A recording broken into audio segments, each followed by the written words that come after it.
Buen día, espero se encuentren bien. Los saluda nuevamente el profesor Luis Hernández y deseo que los materiales que estoy creando sean útiles para su educación a distancia. En esta ocasión voy a desarrollar ampliamente el tema de los antecedentes históricos de la tabla periódica. Un tema muy importante porque así podremos comprender un poco lo que es la creatividad que tuvieron diferentes científicos para lograr crear la tabla periódica que tenemos hoy en día.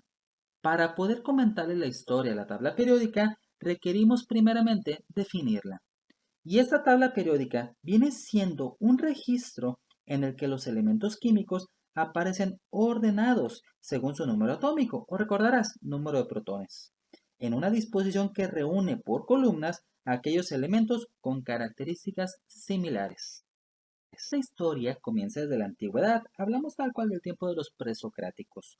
Por ejemplo, empezamos, como lo mencioné en otros videos, con Aristóteles, que esta persona, este filósofo, definió la palabra elemento. Elemento como tal, esa es la sustancia fundamental de lo que todo está hecho. Después tuvimos en su momento la participación de Empédocles, donde esta persona proponía los cuatro elementos: agua, fuego, tierra, aire, y recordarás, decía que el amor los unía, los combinaba y el odio los podía separar. Pasamos después por Platón, Paracelso, y después tuvimos una persona muy importante, George Ernst, o como se pronuncia. Y esta persona recordarás que había mencionado en su momento la teoría del flogisto. Sí, esa sustancia extraña, ese elemento esencial que hacía que todo pudiera prender en llamas. Tenías un trozo de madera a lo mejor, y si estaba seco y le prendías fuego, pues bueno, se incendiaba bastante bonito. Pero si tú le echabas agua, perdía flogisto. Recordarás esas teorías, ¿verdad?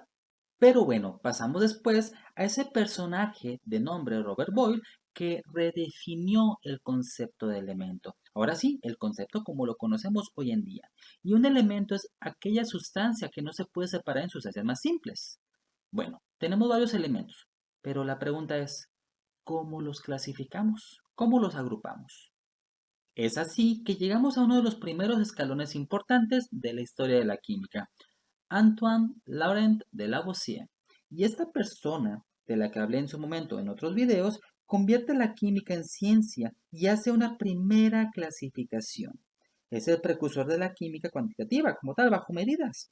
Emplea balanzas de precisión en el laboratorio por primera vez y aparte crea la ley de conservación de la materia, entre muchas otras aportaciones. En este caso, en 1789 publicó el concepto de elemento químico y una lista de 33 sustancias simples que acabas de ver en pantalla, siendo considerada por muchos esta la primera tabla periódica, pues esta lista tenía elementos agrupados en gases, metales, no metales y tierras. Era algo muy práctico y funcional, sin embargo, su uso generalizado fue rechazado debido a pues, las grandes diferencias que había, tanto en las propiedades químicas como física. Recordarás, apenas estaban descubriendo. Siguiendo el camino, llegamos ahora a John Dalton, este personaje que lo mencioné en un video muy detallado sobre lo que vienen siendo los modelos atómicos.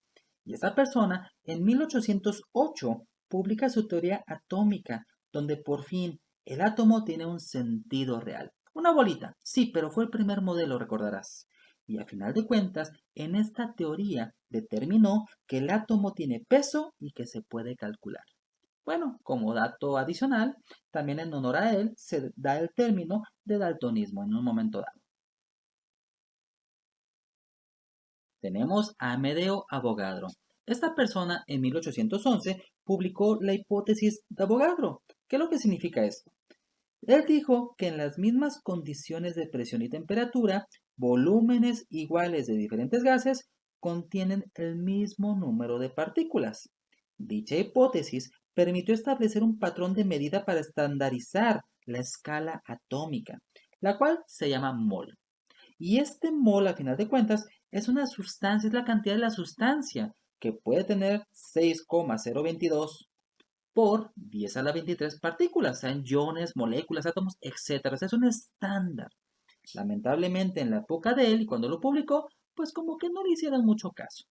Y a final de cuentas, ya veremos más adelante, esta teoría de Avogadro, esta hipótesis, cobró gran importancia para tener ahorita los elementos clasificados, agrupados y en su momento caracterizados como lo tenemos ahorita, puesto que un mol viene siendo algo que está íntimamente relacionado con la masa atómica.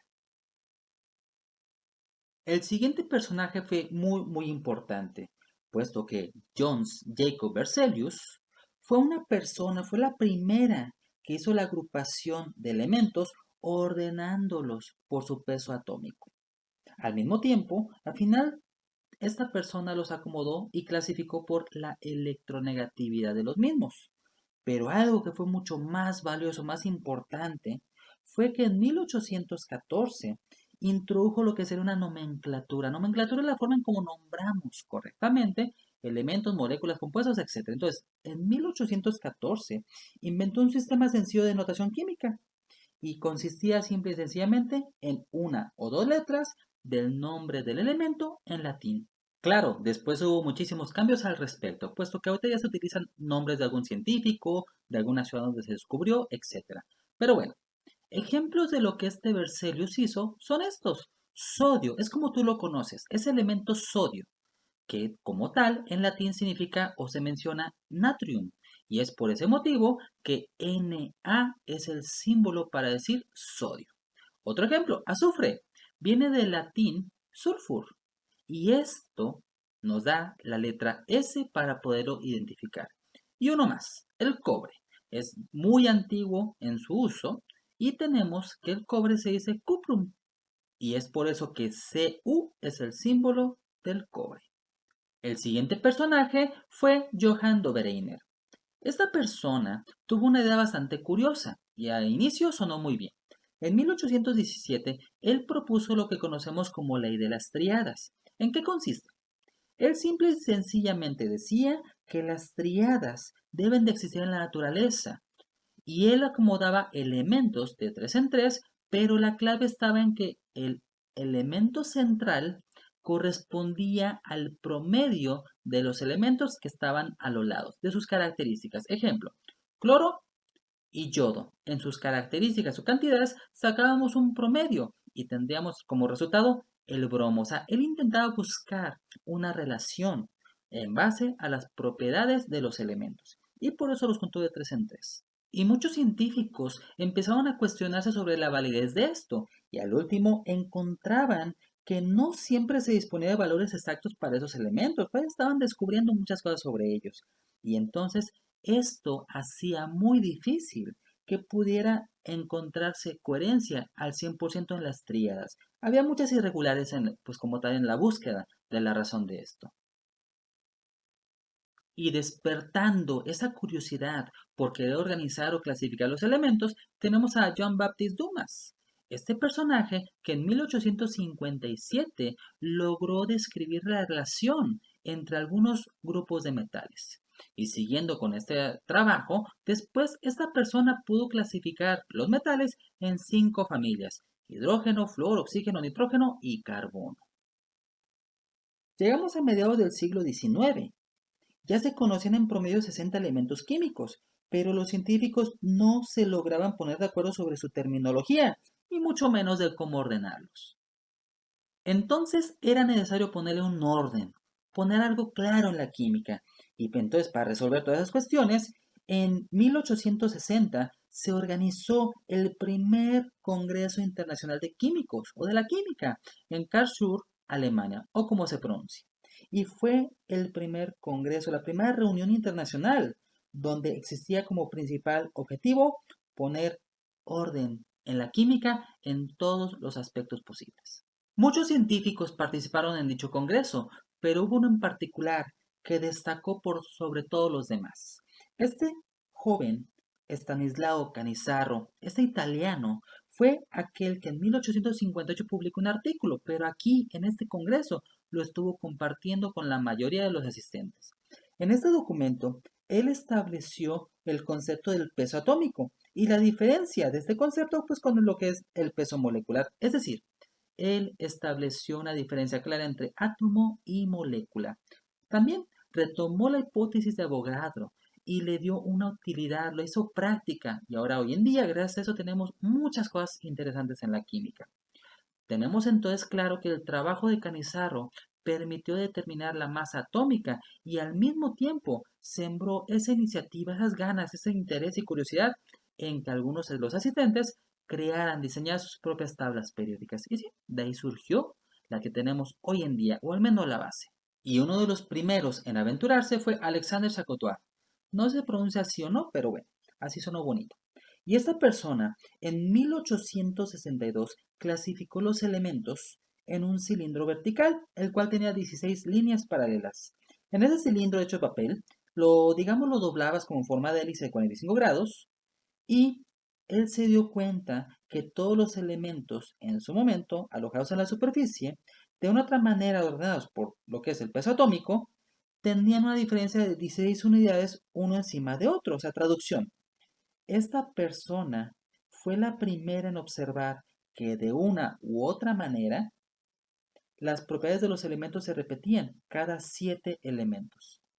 Esta clasificación también es conocida como la espiral telúrica, pues bueno, ya porque el telurio quedaba en medio del cilindro. Sin embargo, las dificultades de impresión propiciaron que esa clasificación pues, no fuera tan relevante para muchos científicos de la época. Y aunque no fuese acertada tampoco, sirvió para el trabajo de los siguientes científicos. La siguiente persona que le intentó dar un orden a los elementos fue John Alexander Newlands. Esta persona en 1864 estableció lo que llamamos ahorita ley de las octavas. Bueno, en lugar de usar un cilindro, él acomodó los elementos en columnas verticales. Observó que en muchos casos coincidían en las filas horizontales elementos con propiedades similares. Y de otra manera representaron una variación regular, o sea, había pequeñas diferencias, pero eran constantes. Con este acomodo se demuestra que cada octava de elemento se daba comienzo a una nueva columna, como en las notas musicales, siendo por ello ley de las octavas.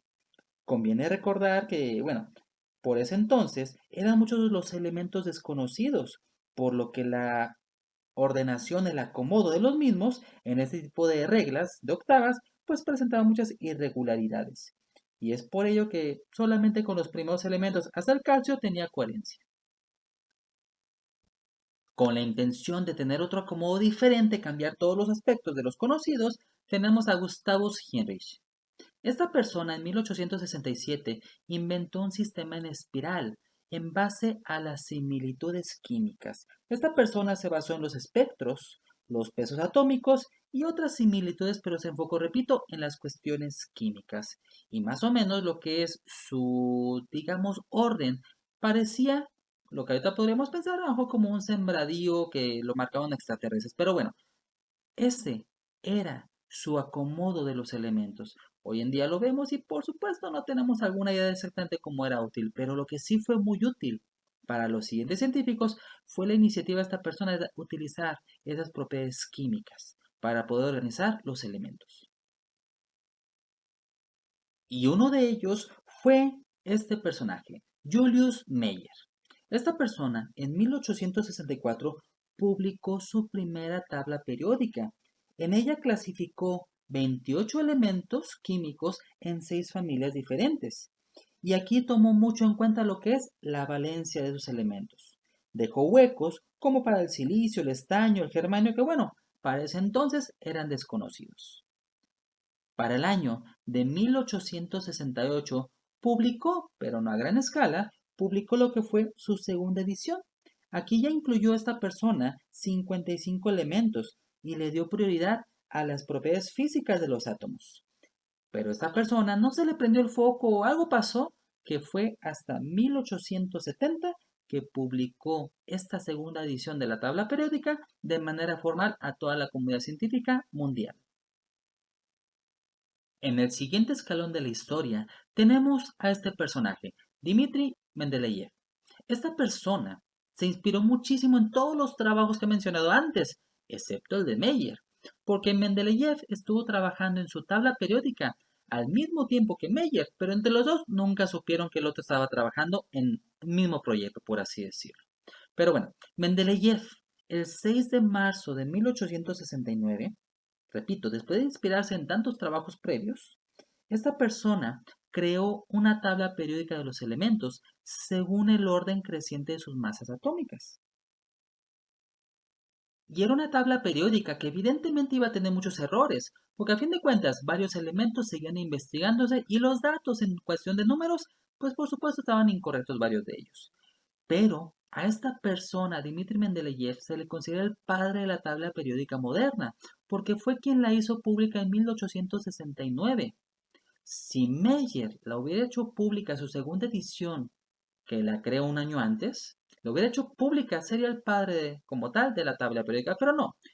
Mendeleev tuvo mayor aceptación por el simple hecho de decir, fue aquel que acomodó los elementos de una forma muy coherente y utilizó las propiedades químicas. Y en 1871, después de introducir varias modificaciones, volvió a publicar una segunda tabla más elaborada, por supuesto, precursora de la actual. Claro, tenía presente el trabajo ahora sí de Meyer y otros científicos. Y la base para su trabajo podríamos resumirla de esta manera. Cuando los elementos se estudian en orden creciente de sus pesos atómicos, la similitud de las propiedades ocurre periódicamente. Es decir, las propiedades de los elementos son función periódica de sus pesos atómicos. Hablamos de periodos. Hablamos de grupos o familias. Según los archivos históricos que encontré en internet, del lado izquierdo de la imagen que te muestro vienen siendo los apuntes que él mostró como su primera tabla periódica. Con letras que sí podamos distinguir, tenemos del lado derecho la traducción. Fíjate, tenemos números atómicos, tenemos lo que sería también símbolos de elementos. Ahora sí empezamos con algo estándar. Viéndolo en una tablita mucho más formal, más moderna, aquí estarían sus versiones de la tabla periódica. Y la primera tabla periódica impresa es esta, recuperada, si bien tengo entendido, de una bodega en Alemania. Y bueno, a resumidas cuentas, tanto Meyer como Mendeleev trabajaron sin saber el trabajo del otro y crearon sus tablas periódicas al mismo tiempo. Las publicaron en fechas diferentes. Pero bueno, Meyer consideró principalmente las propiedades físicas de los elementos y Mendeleev las propiedades químicas. Por ello, Mendeleev tuvo mayor aceptación científica y, repito, es considerado el padre de la tabla periódica moderna. Entre los años 1875 y 1886 fueron descubiertos en particular tres elementos: el escandio, el galio y el germanio. Estos tres elementos fueron predichos por Mendeleev.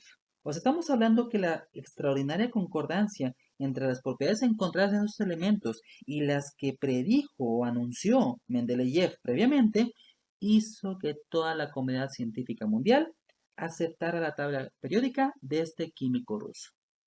Pero para 1895, Lord Rayleigh encontró un elemento que no encajaba en esa tabla periódica. Descubrió el argón, un gas noble, en ese entonces gas inerte, que no encajaba en ninguna categoría.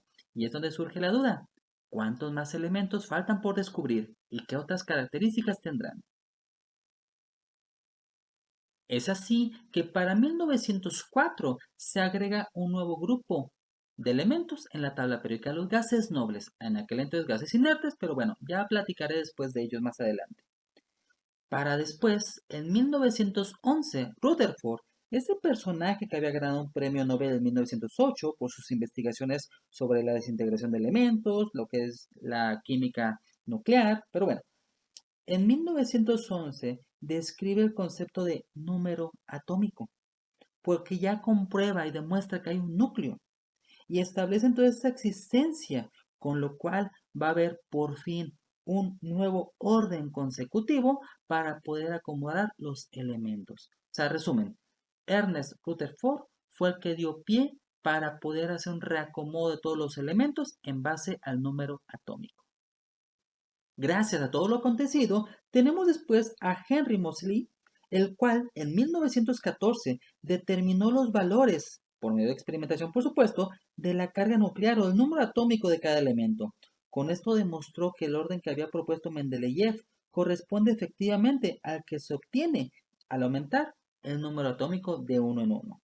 Su trabajo demostró la existencia del grupo llamado lantánidos y, a final de cuentas, gracias a Henry, podemos tener ahora sí una tabla periódica definitiva con un acomodo correcto, donde hay grupos verticales y periodos horizontales. Repito, por fin gracias a esta persona, la tabla periódica tiene una forma correcta.